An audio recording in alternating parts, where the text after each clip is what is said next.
আজি মিনা জনগোষ্ঠীক আমি সোমাই লোৱাৰ পিছত 34% মিনা জনগোষ্ঠীয়ে অকুপাই কৰিছে সৰ্বভাৰতীয় পৰ্যায়ত। আমিতো পাৰাই নাই। গতিকে এই 6টা জনগোষ্ঠী যদি ইয়াত আহে সৰ্বভাৰতীয় পৰ্যায়ত তেওঁলোকে এই 2 কোটি মানুহেই সম্পূৰ্ণভাৱে তেওঁলোকে দখল কৰিল। গতিকে সৰ্বভাৰতীয় পৰ্যায়ত মেডিকেলেই হওক, ইঞ্জিনিয়াৰিং হওক, চাকৰি বাকৰি হওক আমি সম্পূৰ্ণৰূপে বঞ্চিত হওঁ। গতিকে সংবিধানিকভাৱে সংবিধানটো সংশোধন কৰি পেলাই ছেপাৰেটলি কি নামকৰণ দি পেলাই ভেলি দিয়ে না কি দিয়ে, কি নাম দি পেলাই তেওঁলোকক সুকীয়াকে কি সুবিধা দিয়ে জনজাতিৰ নামত, যাতে আমাৰ লগত কোনো কিবা নাথাকে, ইফেক্ট নহয়, সেইটো আমি বিচাৰিছোঁ। সংযুক্ত বড়ো গণমঞ্চৰ পৰা আমি সেইটো বিচাৰিছোঁ। মই স্পষ্টভাৱে এই বিলখনত কি লিখা আছে মই দুখিত, ভালকৈ মই অধ্যয়ন কৰিবলৈ সুবিধা পোৱা নাই ক'ব লাগিব।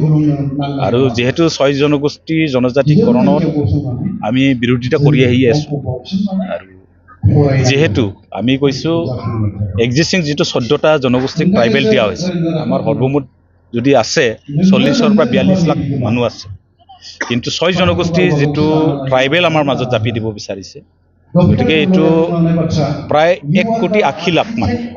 গতিকে একেটা ৰিজাৰ্ভেশ্যনত যদি 1,80,00,000 মানুহক যদি জাপি দিয়া হয়, তেতিয়া বৰ্তমান বৰ্তি থকা যিমান নেকি জনজাতি লোক আছে তেওঁলোকৰ অস্তিত্ব যে হেৰাই যাব এইটো নিশ্চিত।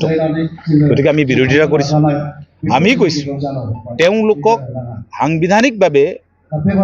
সাংবিধানিক সংশোধন কৰি পেলাই কিবা যদি দিব পৰা যায় দিয়াত আমাৰ আপত্তি নাই, কিন্তু এক্সিষ্টিং ট্ৰাইবেলবিলাকৰ যিটো ভাষা, কলা, সংস্কৃতি, যিটো আমাৰ পৰিচয়, যাতে অক্ষুণ্ণ থকাকৈ আমাৰ ৰিজাৰ্ভেশ্যনবিলাকত আমাৰ কলা সংস্কৃতি, আমাৰ পৰম্পৰা যাতে আঘাত নাহানে তাৰ কাৰণে সুকীয়াকৈ তেওঁলোকক দিবৰ কাৰণে আমি আহ্বান জনাইছোঁ।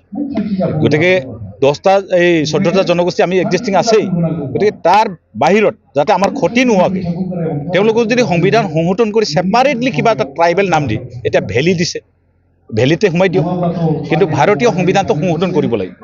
সংশোধন কৰি পেলাই তেওঁলোকক আমাৰ যাতে ভাৰতীয় বা নেশ্যনেল লেভেলত, সৰ্বভাৰতীয় পৰ্যায়ত বা ষ্টেট পৰ্যায়ত যাতে ক্ষতি নহওক। গতিকে যদি আমাৰ অসমত যদি একেই ছেপাৰেট কৰে, কিন্তু নেশ্যনেল লেভেলত যদি ST SC একেই হৈ যায়, তেনেহ'লে আমাৰ যথেষ্ট ক্ষতি হ'ব।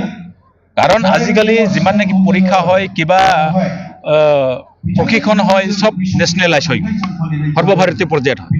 মেডিকেল এণ্ট্ৰেঞ্চ হয় সৰ্বভাৰতীয় পৰ্যায়ত, ইঞ্জিনিয়াৰিং এণ্ট্ৰেঞ্চ হয় সৰ্বভাৰতীয়